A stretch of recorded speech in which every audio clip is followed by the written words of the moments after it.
Hello, and welcome to these mini Bible studies as we continue our journey this week toward the fourth Sunday after the Epiphany, January 31st, 2021.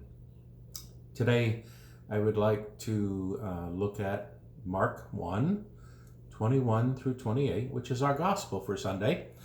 First, let me read for you the introduction and then some of the reflections that I've gathered for today. Forces that would bring death and disease have taken hold of a man, yet they recognize Jesus and know what his power means for them. Jesus commands these forces to leave, and people are amazed by his authority. Jesus and his disciples went to Capernaum, and when the Sabbath came, he entered the synagogue and taught. They were astounded at his teaching, for he taught them as one having authority, and not as the scribes. Just then there was in their synagogue a man with an unclean spirit, and he cried out, "What have you to do with us, Jesus of Nazareth? Have you come to destroy us? I know who you are, the Holy One of God." But Jesus rebuked him, saying, "Be silent and come out of him." And the unclean spirit, convulsing him and crying with a loud voice, came out of him. They were all amazed, and they kept on asking one another, "What is this? A new teaching with authority? He commands even the unclean spirits, and they obey him." At once his fame began to spread throughout the surrounding region of Galilee. Here ends the gospel. Praise to you, O Christ. In the mini Bible study on the second reading for Sunday, I said one might ask what the gospel reading for this Sunday has to do with our situation in life. As Jesus is teaching in the synagogue, he is confronted by someone with an unclean spirit. The number of American Christians who believe in unclean spirits, or some might say demons, is probably relatively small. Psychiatrists and medical science have a medical explanation for some of the behaviors that were once thought to have been because someone was possessed by a demon, or more than one. With all three readings for Sunday, the first, the second, and the gospel, what they have in common is that they call on us to get at the heart of the good news and at the heart of the community of faith. Jesus' exorcism in today's reading represents a demonstration of authority, and Mark distinguishes Jesus' authority from that of the scribes. The main activity of the scribes was teaching. They had the authority to teach from the law and the prophets. It consisted of just explaining what the law and the prophets had to say that would make them relevant to their present situation in life. Jesus is showing even more authority than that. As Mark describes it, Jesus is not presenting them with any kind of new teaching or new understanding of the law and the prophets.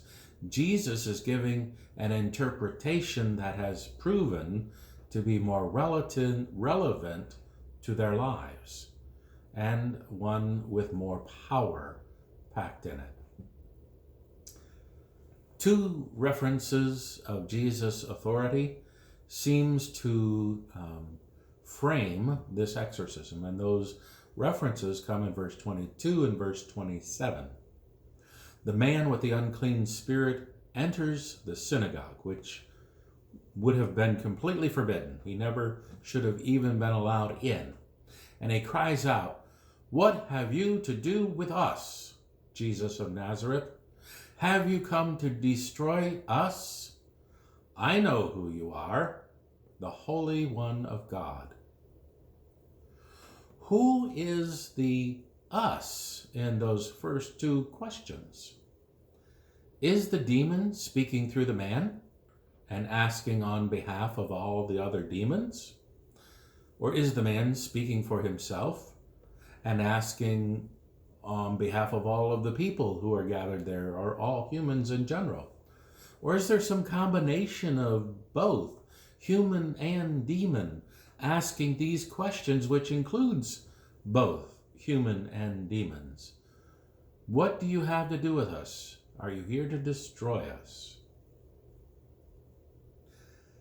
One commentator points out that the Jewish annotated New Testament suggests that the expression Holy One of God in verse 22 applied first to Elisha in 2 Kings chapter 4 verse 9 as opposite to these unclean spirits.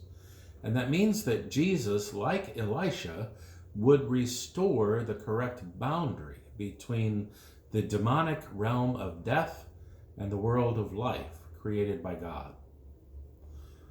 Holy One of God is not to be taken as a messianic title like Christ or Messiah, which is suggested in this English translation by the capitalization of the words holy and one. That's not capitalized in the Greek text, although it seems wrongly assumed by the translators who translated into English.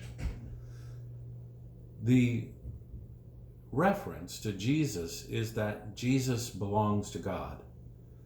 Jesus is pure or clean and separated from impurity or the unclean, in this case, contrasting sharply with the unclean spirits. The reason why the unclean spirits recognize Jesus and this attribute of purity or cleanness, while no other human beings seem to have done so in this story, is because demons are also spiritual beings. So they have a similarity, not like each other, but a similarity in that Jesus and these unclean spirits are both spiritual beings. Jesus commanding the demons to silence could be for multiple reasons, maybe all of them combined or one or more. First, the time was not yet right for Jesus' identity as the Son of God to be revealed. Second, that culture believed that speaking the name of a god gave one power over that god. And third, as Jesus said in last week's gospel, the time has been fulfilled, which indicates, as I said in the sermon, God's kingdom has come near, and that the spiritual warfare between good and evil is turning, so that Satan will no longer hold power in this world. In our culture, most people may only speak about demons in the sense of any addiction that they may suffer. Most of the programs designed to help a person be free from addiction or affliction would advocate first that the person must recognize or admit that they have a problem, or some may call it naming their demon. In such cases, the power of prayer is not simply a pious act or even simply surrendering to God. It is also calling on the power of God to exorcise from those with demons that cause the addictions or cause the afflictions.